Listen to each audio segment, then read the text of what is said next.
सिद्दीक़ सजण जो साथी थियो, निर्वार रफ़ाक़त में पहिरियों ईमान नबीअ ते आणे थियो। ईमान नबीअ ते आणे थियो, कलमे जी सआदत में पहिरियों सिद्दीक़ सजण जो साथी थियो, निर्वार रफ़ाक़त में पहिरियों सिद्दीक़ सजण जो साथी थियो, निर्वार रफ़ाक़त में पहिरियों ईमान नबीअ ते आणे थियो, कलमे जे सआदत में पहिरियों सिद्दीक़ नबीअ जो साथी थियो, निर्वार रफ़ाक़त में पहिरियों जॾहिं आयो नबीअ ॾे हुक्म रबी,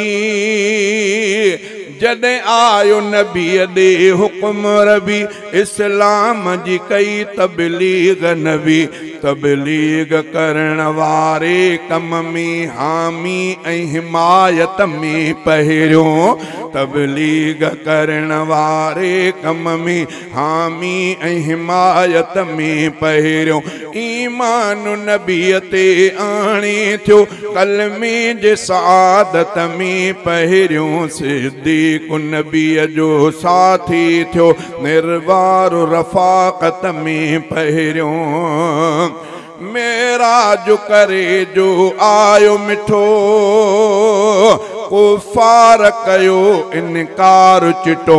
मेराज करे जो आयो मिठो, कुफ़ार कयो इनकार चिटो, मेराज मेराज जो पो तस्दीक़ सां थियो, सिद्दीक़ सदाकत में पहिरियों मेराज जे पो तस्दीक़ सां थियो, सिद्दीक़ सदाकत में पहिरियों ईमान नबीअ ते आणे थियो, कलमे जे सआदत में पहिरियों सिद्दीक़ सजण जो साथी थियो, निर्वार रफ़ाक़त में पहिरियों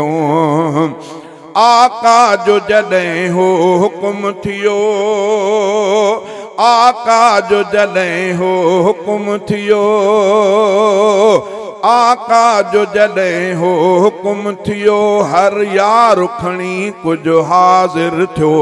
आका जो जॾहिं हो हुकुम थियो, हर यार खणी कुझु हाज़िर थियो, सिद्दीक़ बुहारे समूरो घर,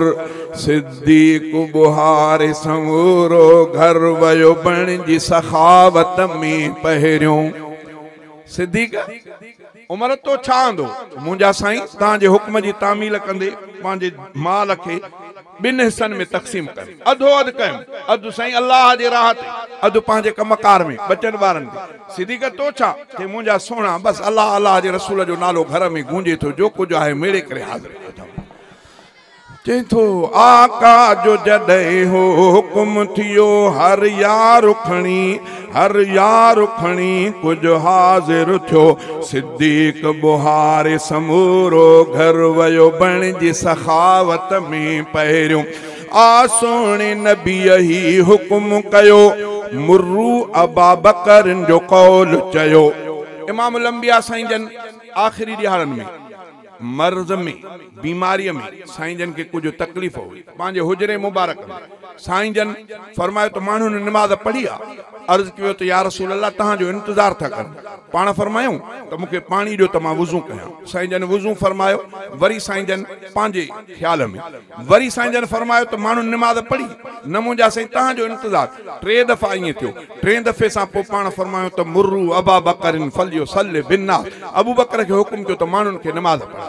अर्ज कियो तो या रसूल अल्लाह अबू बकर तो दिल जो नरम तहां जे हूंदे वरी मुसल्ले ते वनी बीहे वो तो हुन जी कैफियत कुछ निराली थींदी, पाण फरमायो तो ला यंबगी लिक़ौमिन फीहिम अबू बकर अन युम्महुम गैर औ कमा क़ाल, पाण फरमायो तो ला यंबगी लिक़ौमिन फीहिम अबू बकर, कंहिं कौम खे इहो हक़ न आहे जो अबू बकर उन्हनि में मौजूद हुजे इमामत ॿियो कराए, न अबू बकर के हुकुम कयो। आका जी हाल हयातीअ में सिद्दीक़ इमामत में पहिरियों, आका जी हाल हयातीअ में सिद्दीक़ इमामत में पहिरियों, ईमान नबीअ ते आणे थियो कलमे जे सआदत में पहिरियों, सिद्दीक़ सजण जो साथी थियो निर्बार रफ़ाक़त में पहिरियों, नेकीअ जी हमेशा पहल हुई अफजल सां हमेशा सिद्दीक़ कई,